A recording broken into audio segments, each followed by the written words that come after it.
You are listening to Lighthearted, the official podcast of the United States Lighthouse Society. My name is Jeremy D'Entremont. Welcome. Today is November 23rd, 2025, and this is another episode of Hearted Lite, where we look back at an interview from the last 6.5 years of this podcast. Today we're going to listen to an edited version of an interview from September 2020. The guest is Annamaria Mariotti, an author and lighthouse historian in Italy. Annamaria Mariotti was born in Comoli in northern Italy, and she still lives and works there. She is the author of many books, articles, and stories related to the sea. Many of her articles have appeared in the Keeper's Log, Lighthouse Digest, Coast Guard News, the New York Times, and many more. She's visited many lighthouses in Europe, on the Atlantic coast of the United States, in Canada, and in the Caribbean. Her lighthouse-related books include Tales of Lighthouses and Other Sea Stories, The Evolution of Lighthouses from the Origins to the Kingdom of Italy, and the Lighthouses of Tuscany. In 2011, she published The World's Greatest Lighthouses, which features photographs of the most picturesque lighthouses in the world and text that describes each structure's location, architecture, construction, history, technology, and stories of lighthouse keepers. She's also written award-winning short stories. Let's listen to my conversation with Annamaria Mariotti now.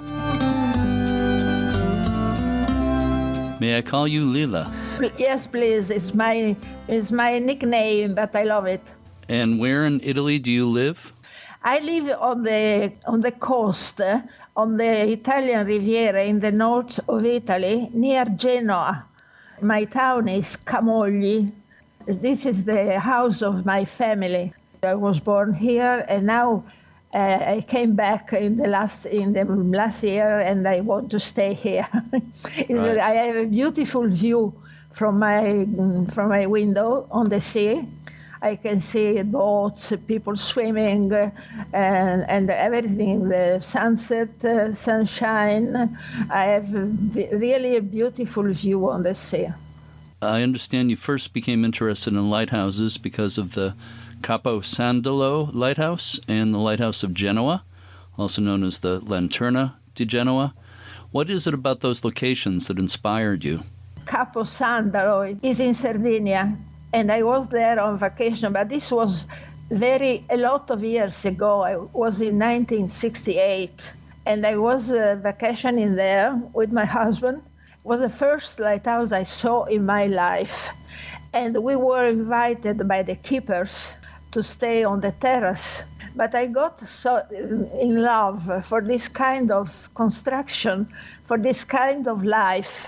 When I saw these people, were about 3 keepers with their wife and children. At this time, they were living there inside. And they were people so kind, so quiet.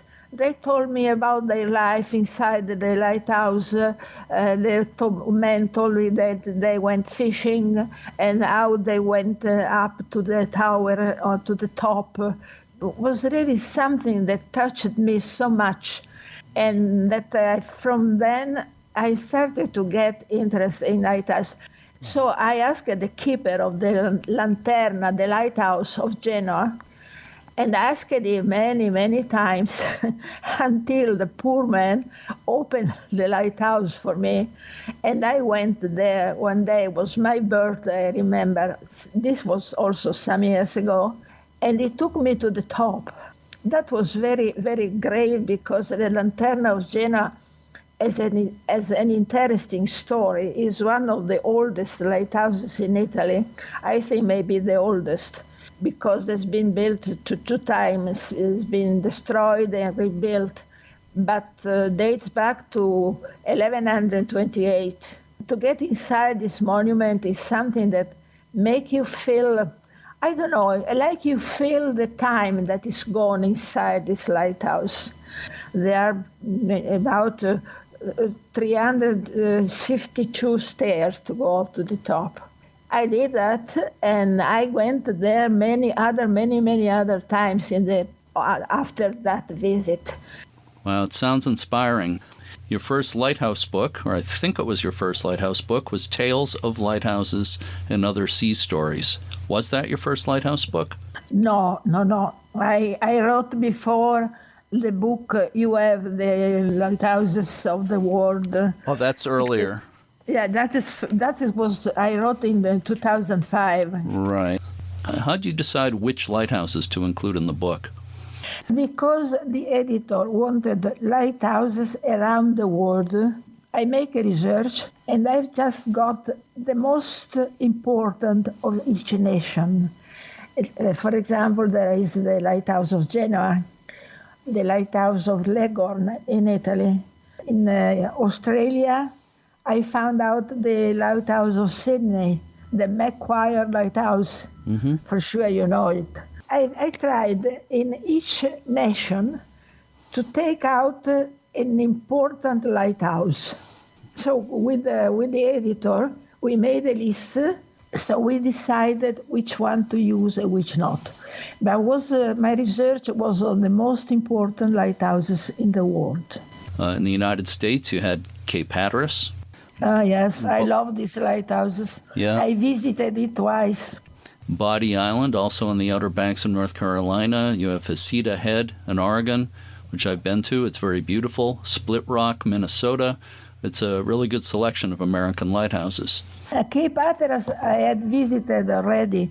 When I was staying in North Carolina, one day we went with my cousin, we went to visit Cape Hatteras when he was in the first position. Right. And I went again a few years ago to visit it when it was in its new position. Many lighthouses I visited more than one time, but other lighthouses like in Australia, I've never been in Australia. I had a friend in New Zealand, I asked him to make some research for me. Are there any other lighthouses that stand out for you, or do you like them all equally? There is a small lighthouse in Tuscany, on a small island, Isola d'Elba, which has been built at the end of the 18th century. This is very nice too. But I think I love all the lighthouses.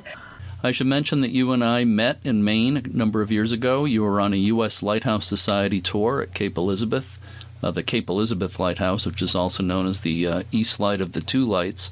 I was there helping to give the tour. You and I talked that day. It was nice to meet you back then. What was that, 7 or 8 years ago? Something like that? 10 Was it 10 years ago? Wow. 10 years, yeah.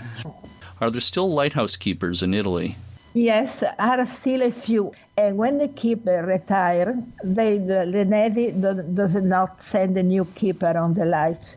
And is automatic light, you understand what I mean?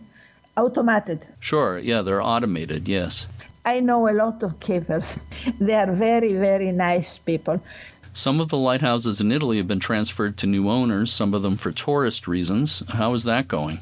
That is something that makes me feel bad. In Italy, we have a strange system, and they sell the lighthouses because the Navy cannot keep them anymore. They have not enough money to keep them in good shape. So they have decided to sell to private people. Here, because they put on sale, there is an auction, so of course it's very, very expensive. So a person who keeps the property has to spend a lot of money to renew the building, because the tower and the lantern remain to the Navy. And to be able to repair the building and to save money, they usually transform it in hotel, in a luxury resort. We have an example in Sardinia. Was the first one. Is a beautiful lighthouse, really beautiful. And many years ago, it was the first lighthouse put on auction by the Manio. Was transformed and is very, very expensive. You can't believe it. $600, $800 euros per night. Yes. If you want to stay there. Of course, people from abroad came here, Chinese, Russian, etc. And now they sold another one in Isola del Giglio, is an island off the coast of Tuscany. They sold another one. And this one also is going to become a luxury resort. Some others have been sold to private people. And sometimes they make a museum. They make a center for underwater. They try to use in the best way, in the best possible way. But that depends also in the physical state of the building. Because if you have to spend a lot of money to repair the building, of course, you have to try to take more money from the building. Mm-hmm. I hope to have been clear. Yes, absolutely. It's expensive to restore them, so it's good if they can generate money. It's the same here. Many lighthouses in the United States have been sold to private owners. Some have worked out very well, and others haven't. Yes, but in Italy it's more bad than good. But I know that what I was explaining to my association, the Italian one I mean, it is that in the United States, some lighthouses are given to private associations that take care of the lighthouse. I know, like Split Rock, I say one, Cape Hatteras, put into national parks. Right. They are the rangers that can take care of the lighthouse.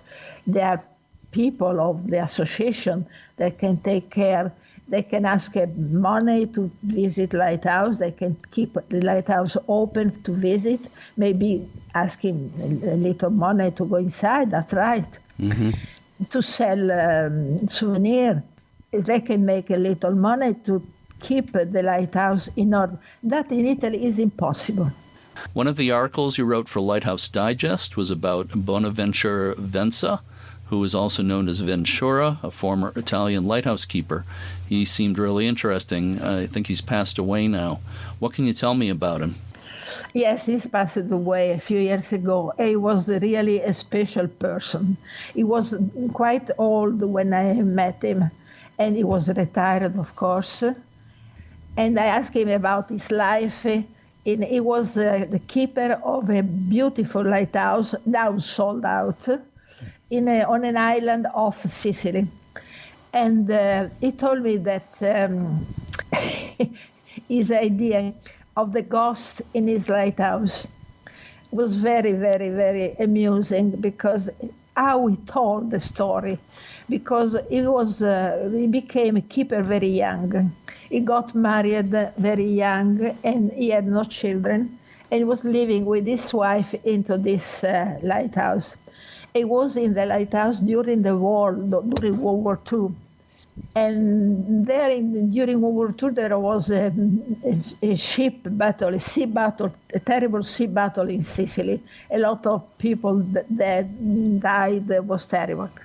And he told me that he started after the war, in years after the war, he started to hear noises in his lighthouse.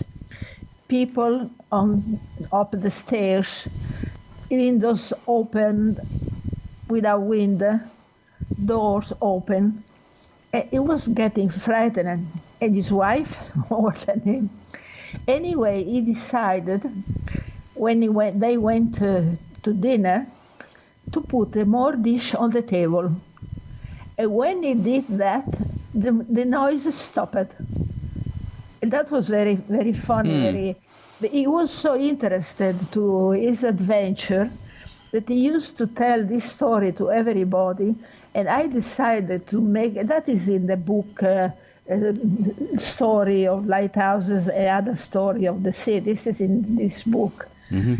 And he decided to tell me this story in all this particular, in all possible way. And I found it was so interesting that I decided to write it down. Mm-hmm. He was a very lovely person. I'm still in touch with his nephew. We talk together because they are because I was so, I can say in love, even if it's not love, but I was so interested for Ventura Venza. Yes. Very special people, very special men. Well, a person like that is living history, so getting to talk to someone like that is just so great. So your book, The World's Greatest Lighthouses, is it available now? Can people still buy it? In English? It's difficult. No, no. I've been looking on Amazon. In Italy, is not available. In Italy, is still available. I found one copy in Italian, but you can find it in a special shop, special libraries. And I told you, it became very expensive. And I try to look on libraries online, like Amazon, like University Library. There are different libraries online, as you know. But it's no more available. I'm sorry, because it's a book that has been very interesting and has been printed many times. Right. And have had a great success. Well, I think it's one of the most beautiful lighthouse books ever. Gorgeous. Thank you. The writing is excellent. There's a lot of information in it and many spectacular photos. I always know where your book is because it's so large. I keep it next to the bookcase because it doesn't fit on the shelves. You know the term coffee table book, like a book with beautiful pictures that you keep on the coffee table? Well, your book is so large that it could actually be used as a coffee table. So let me ask you, what has been your favorite aspect of your involvement with lighthouses? What have you enjoyed the most? The age, the antiquity, I like more the ancient lighthouses because they tell you something that is no more existing. Because as I told you, the lighthouses in Sardinia, they are all similar. And they are beautiful lighthouses, but you cannot see very much the difference among them. There is some difference, but not. For example, I love the Irish lighthouses because they have something, I don't know, they are beautiful. They have an aspect that is like a ship. And really, I like more the ancient lighthouses. And they give me a sensation. When I go to the Genoa lighthouse, I don't tell to everybody this. When I go to the Genoa lighthouse, and I've been there many times, I gave lectures inside, I presented books, I went there many times. And I feel like if the lighthouse was telling me something. Yes, this is strange. No, it's not strange. I say the exact same thing. I feel the lighthouses are talking to me like they have stories to tell. So I completely understand what you're saying. Completely, totally. That is very nice. Lilla, it's been delightful talking with you. And again, your book, The World's Greatest Lighthouses, is a classic.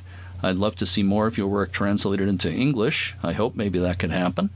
But at least we have this beautiful book that you wrote in English, so thank you for everything you've done for lighthouses, and thank you for speaking with me today. Thank you to you, gentlemen. It's been a very great pleasure.